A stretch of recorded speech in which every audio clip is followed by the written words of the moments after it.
So this is going to start session 4, and everyone here is now going to tell us how we can fix our modern world, so no pressure. The first speaker is Tim Levine. He's a distinguished professor and the chair of communication studies at the University of Alabama-Birmingham. He teaches and conducts research on the topics of interpersonal communication, persuasion, and social influence, social science, scientific research methods, and deception. His research on deception has investigated questions such as how often do people lie, why do people lie, and what makes people better liars than others. And how can we improve detection detection accuracy. Levine's work on deception has been funded by the National Science Foundation, the U.S. Department of Justice, and the U.S. Department of Defense. He will discuss the development of the truth default theory, which applies the Spinoza belief model to the process of human deceptive communication. Please welcome Dr. Tim Levine to the podium. Thank you. So I'm the author of what I call truth default theory, and I'm not going to try to run you through the full theory today.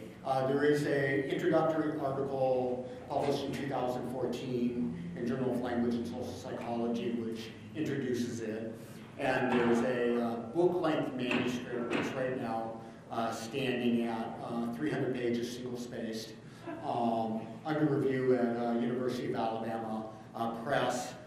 The editor promised me reviews last month, but that has not come to pass yet. But I'm happy to share with you more information. What today I want to do is give you a little teaser of the theory, introduce you a little bit to deception research. I'm not presuming that you necessarily have a background at all in deception research, and talk about a few ideas. Let's begin with the true-false question. We've been talking about beliefs. What do you think? True or false? Are most people, do most people lie? Are most people more honest than average?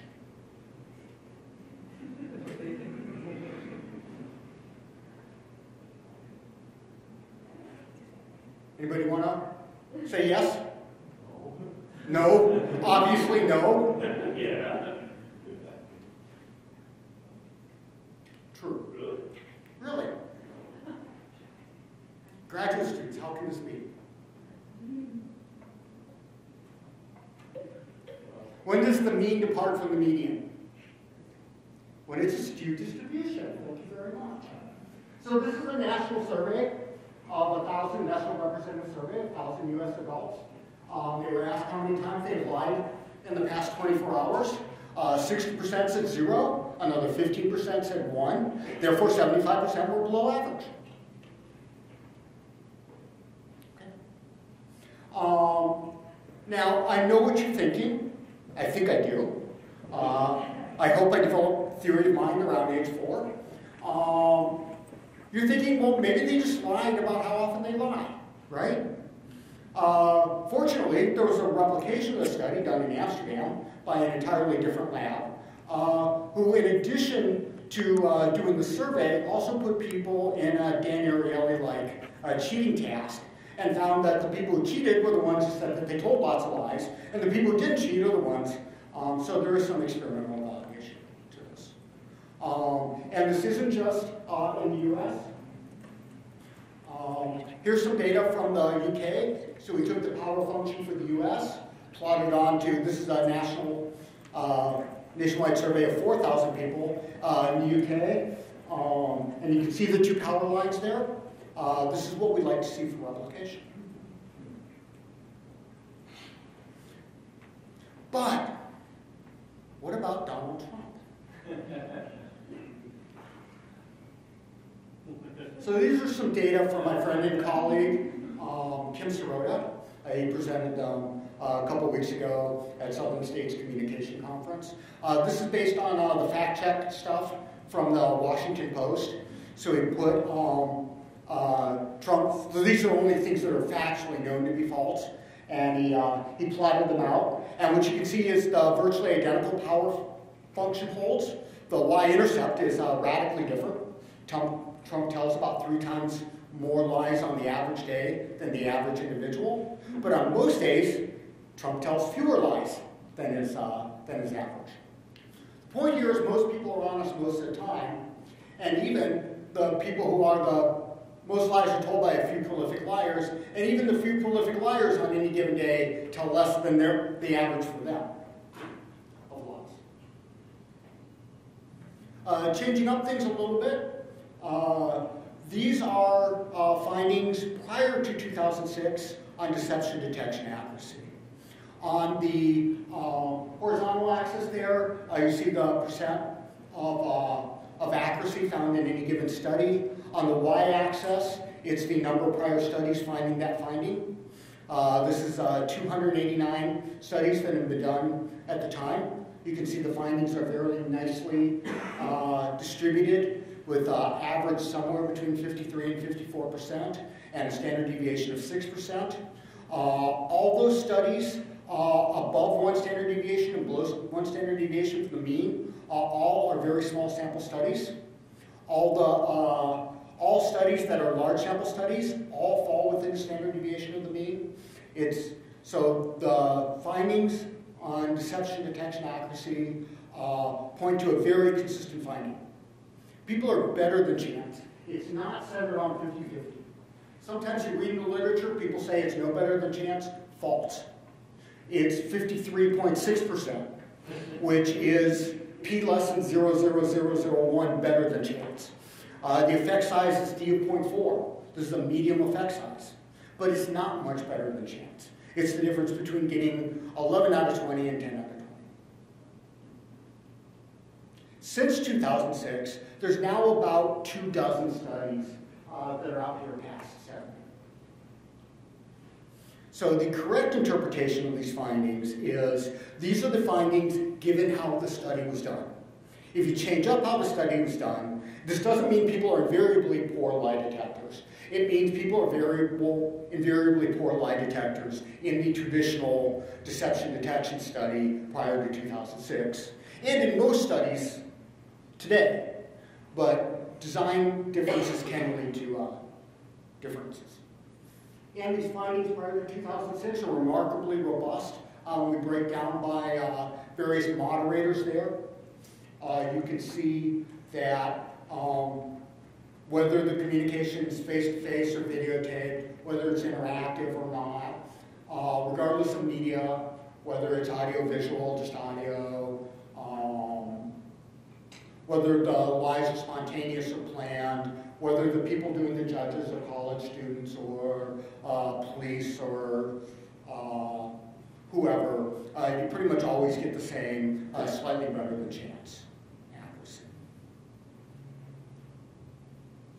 The other big finding, what makes these findings relevant for the current group, is people are also truth biased. I define truth bias as the tendency to believe other people, independent of whether it's telling the truth or not.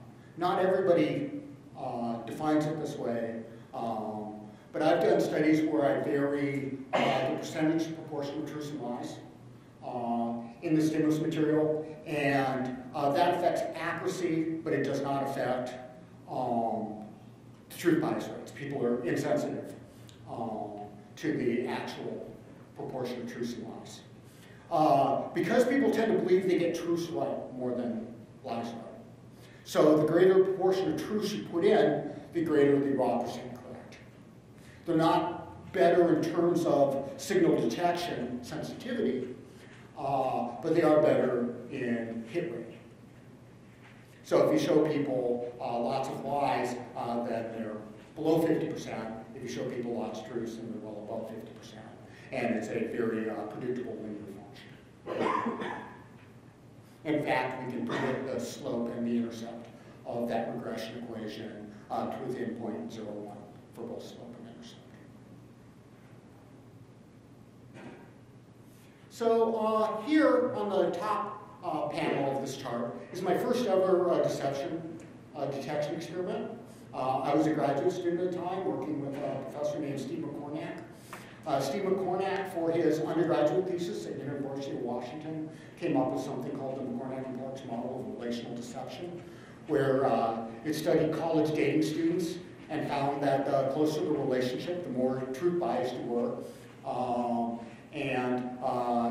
This made you blind to lies. So kind of lovers wear rose-colored glasses. So enter me as a young graduate student who didn't yet know I was interested in deception. And so we did an experiment to see if we might counteract this rose-colored glasses by suggesting suspicion. So college dating couples came in, randomly one gets signed to be a sender, one gets signed to be a judge. We take the sender, they do a bunch of, in this case it was Machiavellian personality items. Got them to lie about half of them, tell the truth about half of them.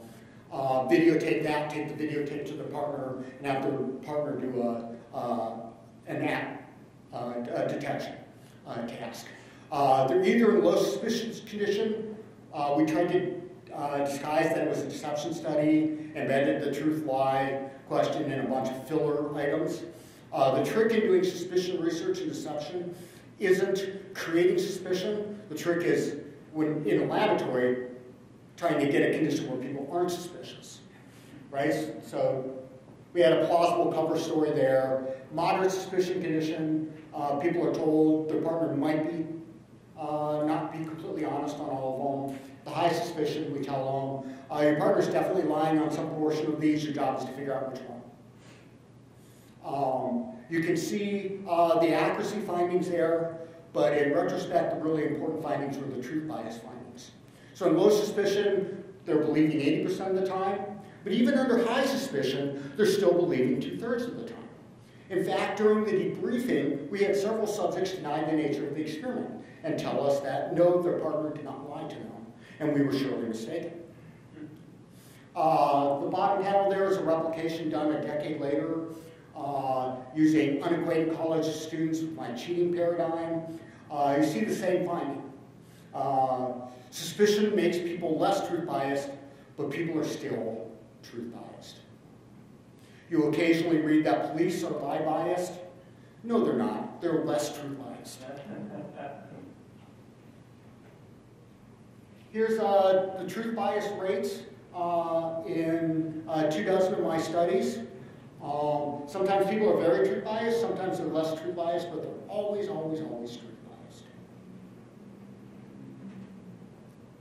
So these are kind of the main findings from deception research. In your standard deception attacks, people are slightly better than chance, but they're better truths than lies because they tend to believe more. Now let me do something that's going to seem like I'm changing things up a little bit, but I promise I'll come back. I'm pretty sure a lot of people in this room are very familiar with the Solomon Asch experiment. The Asch experiment is one of psychology's oldest and most popular pieces of research. A volunteer is told that he's taking part in a visual perception test. What he doesn't know is that the other participants are actors, and he's the only person taking part in the real test, which is actually about group conformity. Please begin. The experiment you will be taking part in today involves the perception of line length. Your task will be simply to look at the line here on the left and indicate which of the 3 lines on the right is equal to it in length. So, for example, if you The actors have been told to match the wrong lines. The volunteer will be monitored to see if he gives the correct answer or if he goes along with the opinion of the group and gives the wrong answer. In the first test, the correct answer is 2. 1. 1. 1.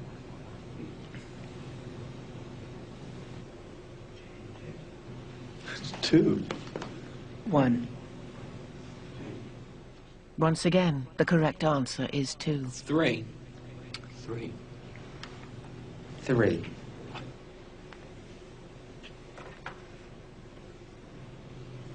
3. 3. The Asch experiment has been repeated many times, and the results have been supported again and again. So graduate students or undergrads, what are the results here? Anybody know?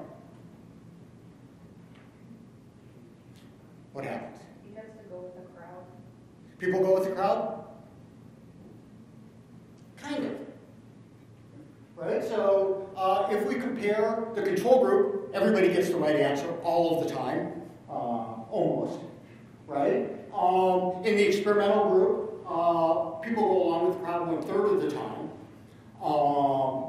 Right? So if we compare the control group to the experimental group, there's a huge whopping difference. But the modal response, right, is 0, is nonconformity. So what I see when I read these differences, I see a big experimental effect, but I also see huge individual differences. But I don't only see a conformity, a demonstration of conformity.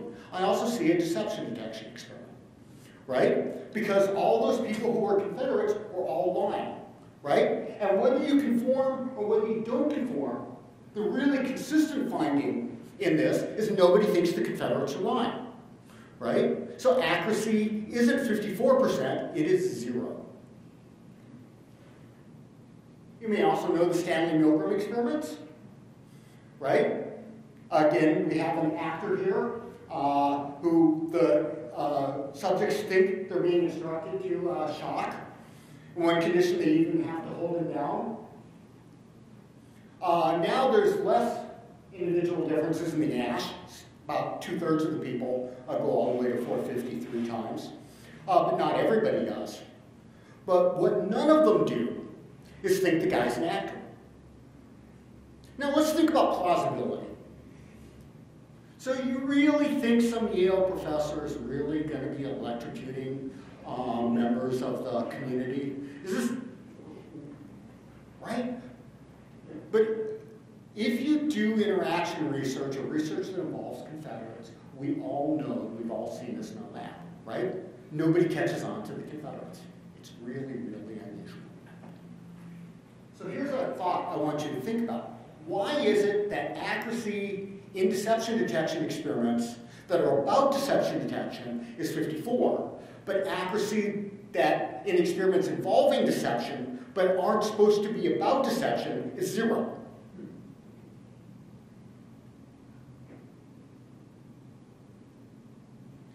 And the answer is 2 factors, right? First, when there's 0, there's 100% lies, right?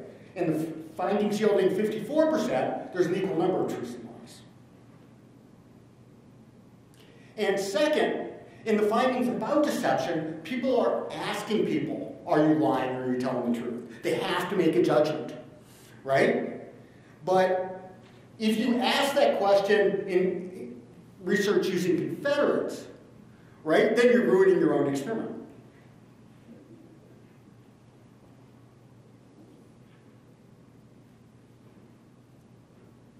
So I have this idea, it's called true-to-fault theory. The idea is that there is passive belief. So what we've been talking about yesterday and today. And my thesis is that the idea, at least applied to deception, is that issues of truth and defaults and falsity, deception or honesty usually don't come to mind. There has to be something that gets you to think about it. And absent some kind of prompting, and there's a lot of things that can make the prompting, these thoughts would not even come to mind. Further, I believe that this is usually adaptive. And the reason it's usually adaptive is because most people are honest most of the time, which I hope I demonstrated in the first couple slides. But this comes as a cost. And the cost is it makes us vulnerable to deception.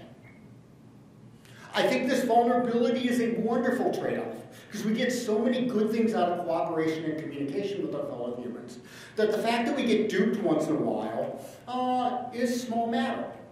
Further, right, most communication interactions aren't one-offs. Right? If we get duped now, we know better the next time. Right? And if we find that a person is particularly deceptive, we can just shun them. Right? Or ostracize them.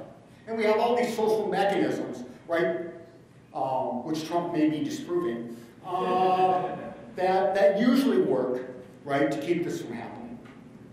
And there are, I'm not going to get into it, but there are a lot of ways to improve accuracy.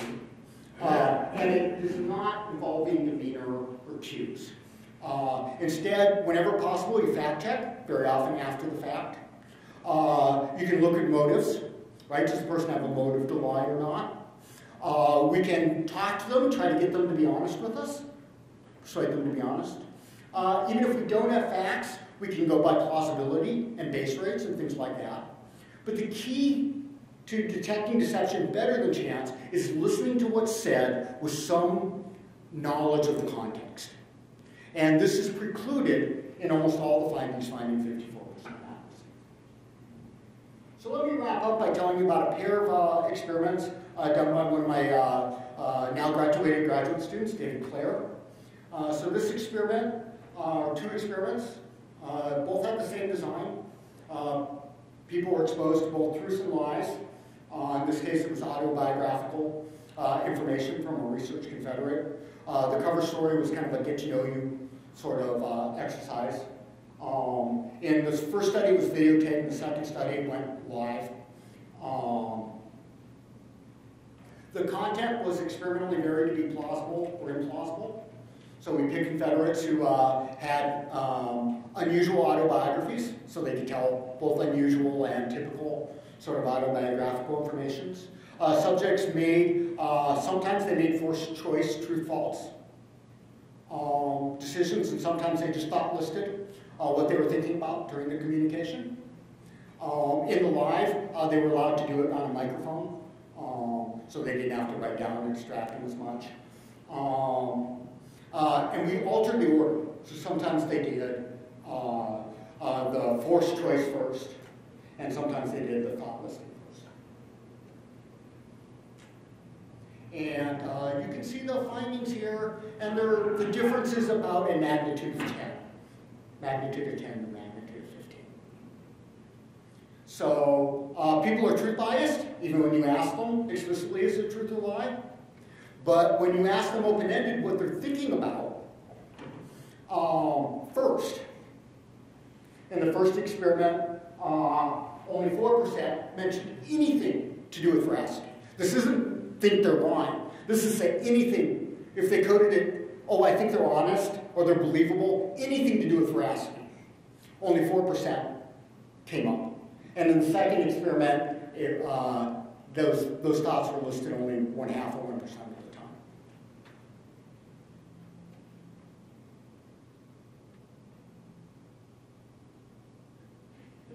Thank you. All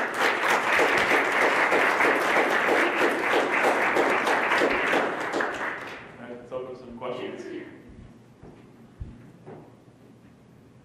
I can do it without. We have a video. Okay, so I was wondering if you know anything about how much someone's interpersonal relationship with the other person impacts how much they believe them. You did romantic relationships, but have you also looked into like parent and child relationships or relationships with authority in particular? I haven't done relationships with authority or parent-child.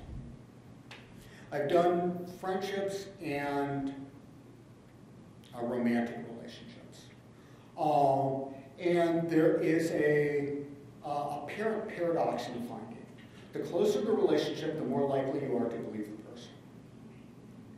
But if you do between study comparisons, like in meta-analysis, between studies that involve known others and studies that don't involve others, generally accuracy is about 5 to 10% higher on average when you're dealing with known others. My guess is, and this has not been tested, is that there's a moderator depending on what the content is about. Because I think for some sort of lies, content really helps you. And for other types of lies, content isn't. So my guess is that it can improve things if you can overcome truth bias in situations where where content's more likely to matter. If that makes sense. So I have a question. Do we have no hope here? Right? What you're saying is, in most situations, we're not even touching the concept of whether somebody's potentially lying to us. Yeah. And is there any way to increase that in situations where lies do happen?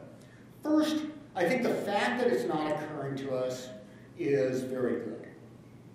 How many of you were wondering when I was up here talking if I was actually an imposter? Have you ever met me before? Do you know? This isn't occurring to you, right? And this is a good thing, right? Because we don't want to be doubting our partners all the time, right? If you think your professors might be bullshitting you, there's no reason to go to class, right? There's no reason to read the textbook if the bullshit is equally likely to be truthful, right? So in most situations, it works very well for us. I think it's very adaptive. And I think there's lots of hope because I think a lot of us know the type of situations where we need to be on guard, right? So when I'm opening up my email, so I'm a professor at UAB, I get this incredible number of phishing attempts, just more than I ever did until and I don't get them on my other accounts, it's on my UAB account. And recently I found out that the computer people at UAB are sending fake phishing attempts to find out who's clicking on them, and then they try to train them, right? And apparently, I never fell for one, which is a good thing.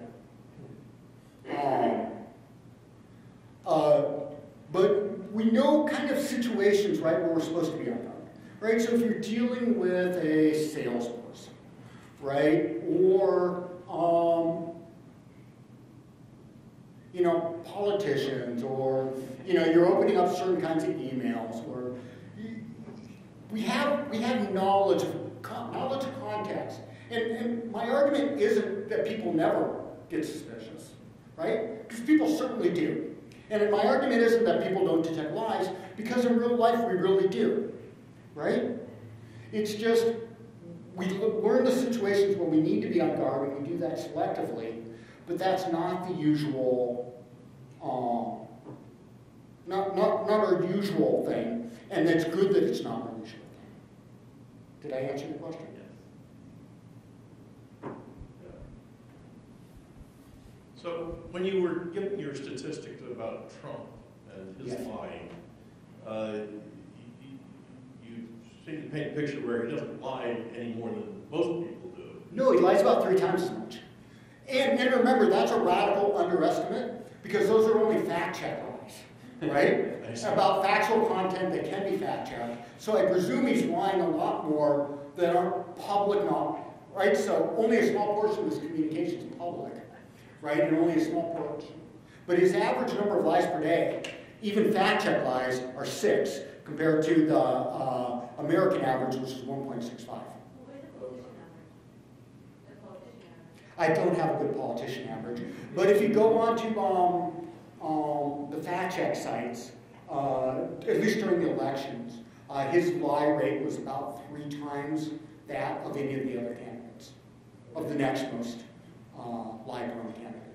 Okay, so I misheard you, but I still have a question. Okay. That is, you seem to be arriving at this statistic by taking as a lie anytime he says something which is false and demonstrably false. Right. But one of the problems I have with him is I can't tell whether he believes what he's saying or not. Sometimes when he says something outrageous, I think he actually believes it. And so maybe it's not a lie at all. Yeah. I think that is a fair criticism. My personal read is that most of his lies are motivated by narcissism. And I will leave it to other people if they want to define that kind of motivation as deceptive or not, or as lying or not. Good question, I don't know. I tend to put less weight on intent than most other deception scholars, just because very often in everyday life we can't know intent. But we can know, is it false? We can know, would members of the language community likely be misled by this? We can know if there's motivational forces. That is this working to the person's advantage, right? And we can know at least, should they know, right? And I'm perfectly willing to lay culpability if those 4 criteria are met. Thank you. Another round of applause.